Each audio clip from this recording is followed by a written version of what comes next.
اور جو حکم تمہارے پروردگار کی طرف سے تمہارے پاس آتا ہے اسی کی پیروی کرو. اس پروردگار کے سوا کوئی معبود نہیں، اور مشرکوں سے کنارہ کر لو. اور اگر اللہ چاہتا تو یہ لوگ شرک نہ کرتے.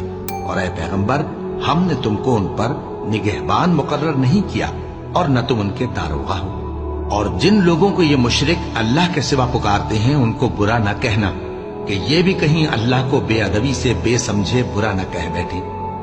اس طرح ہم نے ہر ایک امت کے اعمال ان کی نظروں میں اچھے کر دکھائے ہیں. پھر ان کو اپنے پروردگار کی طرف لوٹ کر جانا ہے، تب وہ ان کو بتائے گا کہ وہ کیا کیا کیا کرتے تھے. اور یہ لوگ اللہ کی سخت سخت قسمیں کھاتے ہیں کہ اگر ان کے پاس کوئی نشانی آئے تو اس پر ضرور ایمان لے آئیں گے. کہہ دو کہ نشانیاں تو سب اللہ ہی کے پاس ہیں. اور مومنوں، تمہیں کیا معلوم ہے، یہ تو ایسے بدبخت ہیں کہ ان کے پاس نشانیاں آ بھی جائیں تب بھی ایمان نہ لائیں.